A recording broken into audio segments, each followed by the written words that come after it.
ചിലന്തികൾ പ്രാണികളല്ല, അവയ്ക്ക് 6 പകരം 8 കാലുകളുണ്ട്. സ്പിന്നററ്റുകൾ എന്നറിയപ്പെടുന്ന പ്രത്യേക ഗ്രന്ഥികളിൽ നിന്നാണ് അവ പട്ട് ഉത്പാദിപ്പിക്കുന്നത്. അവ വല നിർമ്മാണത്തിനും ഇരയെ പൊതിയുന്നതിനും വായുവിലൂടെ പൊങ്ങിക്കിടക്കാൻ പാരച്യൂട്ടുകൾ നിർമ്മിക്കുന്നതിനും ഉപയോഗിക്കുന്നു. മിക്ക ചിലന്തികൾക്കും ഇരയെ കീഴടക്കാൻ വിഷമുണ്ടെങ്കിലും കുറച്ച് ജീവിവർഗങ്ങൾ മാത്രമേ മനുഷ്യർക്ക് അപകടമുണ്ടാക്കുന്നുള്ളൂ. ചാടുന്ന ചിലന്തികളെപ്പോലെ ചില ചിലന്തികൾക്ക് മികച്ച കാഴ്ചശക്തിയുണ്ട്. അതേസമയം മറ്റു ചിലത്, വല നിർമ്മാണ ചിലന്തികളെപ്പോലെ, ചലനം കണ്ടെത്താൻ വൈബ്രേഷനുകളെ കൂടുതൽ ആശ്രയിക്കുന്നു.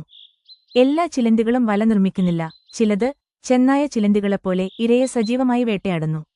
കാലക്രമേണ അവയുടെ കാലുകൾ നശിക്കപ്പെടുമ്പോൾ അവ പുനരുജ്ജീവിപ്പിക്കാനും അവയ്ക്ക് കഴിയും.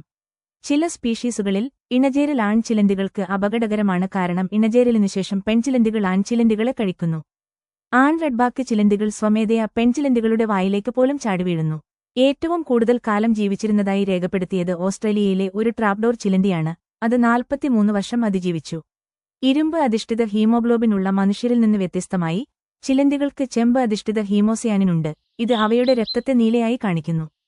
പ്രകൃതിദത്ത കീടനിയന്ത്രണമായി പ്രവർത്തിക്കുന്നതിനാൽ കീടങ്ങളുടെ എണ്ണം നിയന്ത്രിക്കുന്നതിൽ അവ നിർണായക പങ്ക് വഹിക്കുന്നു. ചിലന്തികളെക്കുറിച്ചുള്ള ഈ അറിവുകൾ നിങ്ങൾക്ക് ഇഷ്ടമായെങ്കിൽ ചാനൽ സബ്സ്ക്രൈബ് ചെയ്യുക.